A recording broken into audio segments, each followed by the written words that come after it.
Good morning, everybody. Thomas Harold, Coming Home Coalition here in Pasco County, Florida, and this is your free NARCAN training video. First, before we get into the video, I want to just add a couple disclaimers.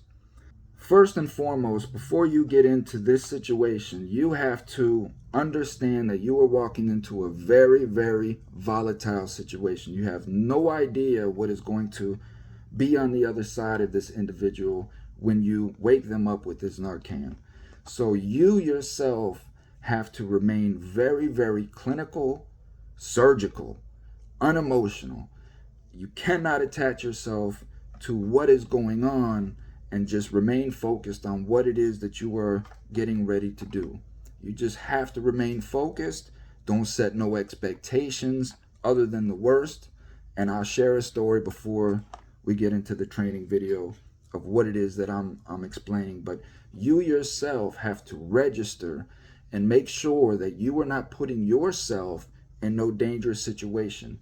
For those of us that are out here doing God's work, and you're walking into strange situations, right, and up to strangers that you don't know, you have to put your safety first.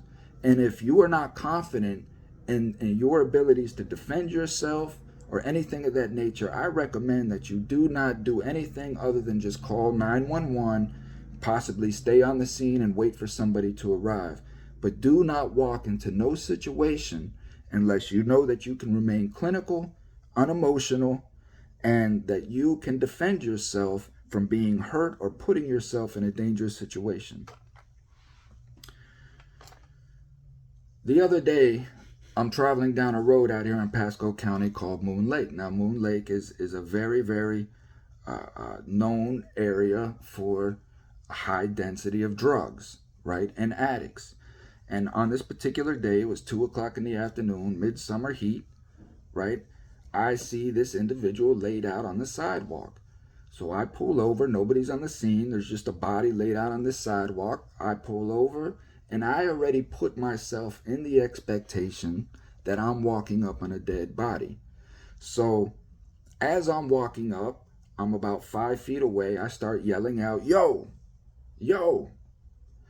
Instantly, the dude jumps up, sweat pouring down him, right? And what's important here is to maintain eye contact with the person, because the eye contact with him is going to let you know the type of situation that you're in.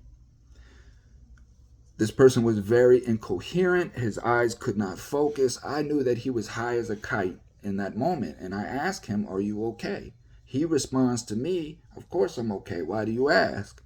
And I'm like, "Dude, you are laid out on the sidewalk in the middle of the day, off a busy highway. It's a busy highway." I say, people have probably already called the police thinking you were dead. And at about this time, a fire engine pulls up. Now, again, my organization here in Pasco County is known. The fire engine pulled up. The emergency team jumped out. Just verified that this was not a life-threatening situation, that he was coherent. This individual became very belligerent, as most do, towards government officials, right? And this is something that officers need to understand as well, and why it's so important to have us nonprofit missionary people out here on these scenes, because we are the trusted entity with these addicts, right? So, but it's a collaboration between us nonprofits and the county to work together in that fashion. So they registered that it was not life-threatening. They saw me. They saw that this individual was very belligerent, calling them all kinds of names, getting very disgusting, and they jumped back in the fire engine and left. And I grabbed the individual and we walked off, and I was able to talk to the person, and hopefully I can go back and see what I can do about his situation. But it's understanding in that moment, going in, that you have no idea what you're getting ready to walk into. So getting into the training, if this individual had not responded to me, I would have simply walked up, maybe kicked his feet a couple times. Again, I'm protecting myself, and I'm not putting myself in no dangerous situation.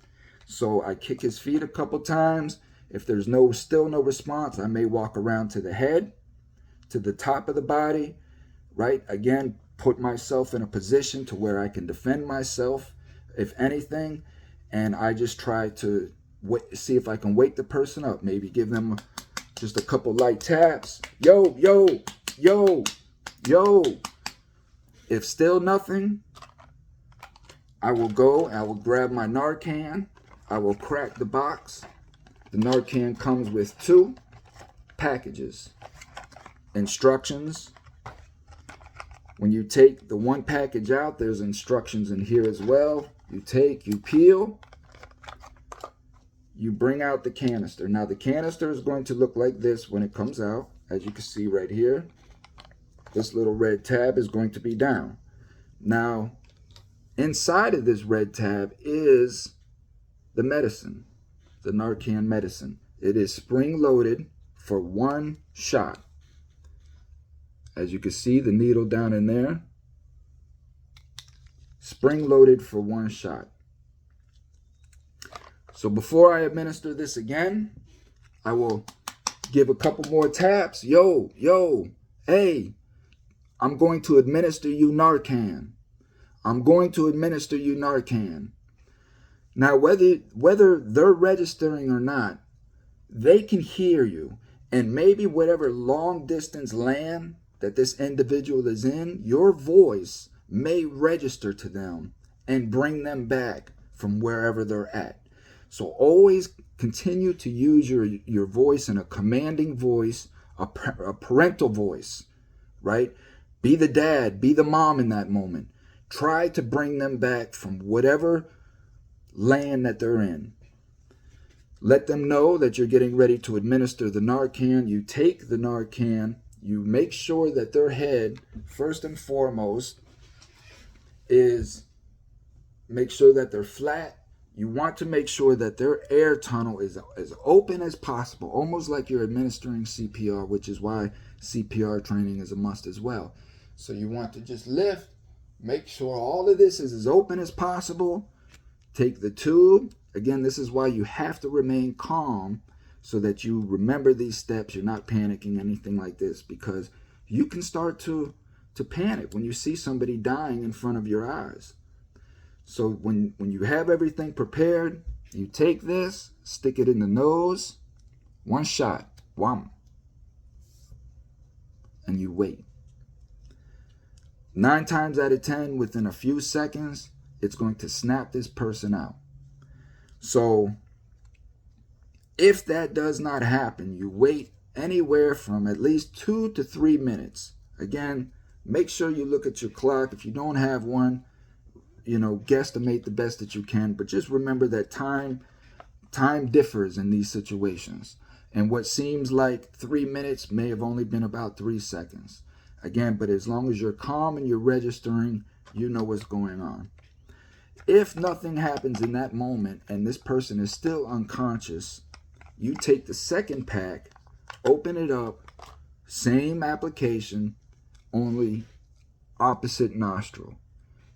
Opposite nostril. This is a very, very strong medicine. It burns the nose, so you don't want to keep repeating in the same one over and over again. Switch to the other nose, hit them on this one, and then wait. If nothing happens at that time, hopefully paramedics have arrived on the scene by this time, but there is a high probability that this person may not be overdosing on fentanyl or an opioid. This only works on opioids. For further research on NARCAN, there's plenty out there. This is just a quick NARCAN training 101 for the individual who may happen to have NARCAN on them and is walking up on somebody who is overdosed.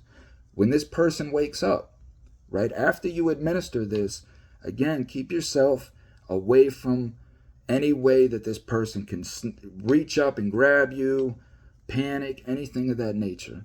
Again, you have no idea how this person is going to wake up. And in most of my experiences, they wake up incoherent, drowsy, druggy, exhausted from what they've just endured. But you just never know. And if this person gets up and runs, it's not your job to chase after them, follow them, anything. You've already done God's work. Just by you stopping and caring enough to try to save somebody's life is all that God needs, in my opinion. And that's how I look at things. It's not my job to run the person down. My job is just that when God presents these situations to me, how do I react to them? Do I show selfishness or do I show concern? So that's it for the training. Please keep in mind that this is a nonprofit that I am trying to build here in Pasco County. I am a returning citizen myself. So again, there's a lot of opposition in that. Most of what I do is out of my own pocket. If you find that this information helped you, please donate at www.cominghomecoalition.com. You can sign up as a monthly subscriber. There's many ways that you can help me in my missionary work out here in Pasco County. I've partnered with Shady Hills Mission Chapel out here, and we have formed Operation Inside Out. And this is what we are trying to collect funds for, to bring a holistic approach to these situations so that when I do administer this NARCAN to this individual, I do have a place to take him to. I have a place that he can stay. Transitional living, housing is what it's called, where they can sober up their lives. I have connections with many trade skills out here that we can teach these people trades and hopefully repair their lives in one holistic aspect, one holistic view.